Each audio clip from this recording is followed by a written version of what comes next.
Voilà, je vais rapidement montrer comment on installe la Quantum GIS sur un ordinateur Windows. Donc la première chose qu'il faut faire, c'est se rendre au site de Quantum GIS, qgis.org. Voilà.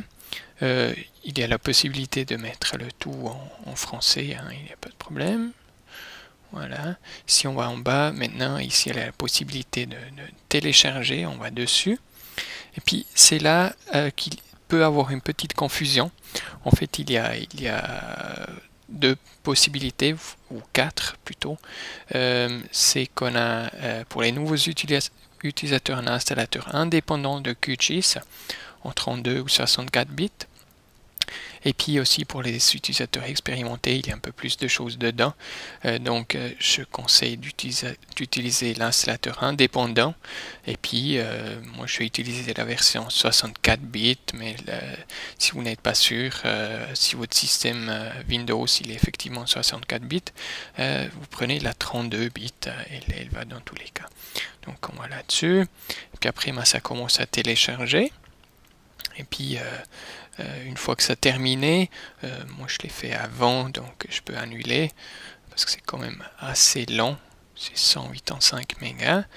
Et puis une fois qu'on a terminé, ça arrive dans les téléchargements, c'est ce fichier QGIS setup qu'on lance.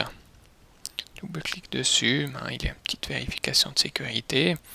Et puis après, on peut installer assez facilement.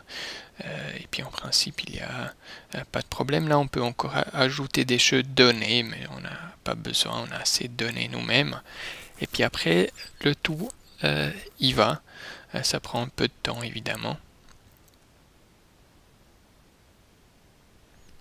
Voilà, une fois que c'est terminé, bon, j'ai laissé une partie à côté pour pas attendre tout le long. Une fois que c'est terminé, simplement fermer.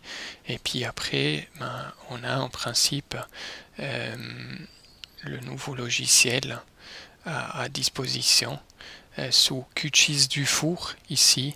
On a pas mal de choses à disposition. Il a aussi installé un autre SIG qui s'appelle GrassGIS et puis un autre encore Saga GIS. On n'a pas besoin de ça pour l'instant. Ce qu'on veut, c'est le QGIS Desktop 2. Puis on peut lancer le logiciel. Puis il démarre avec la pointe du four, le plus haut sommet de Suisse. Ça prend aussi un petit moment, surtout qu'au début, il doit tout mettre en place, c'est évident.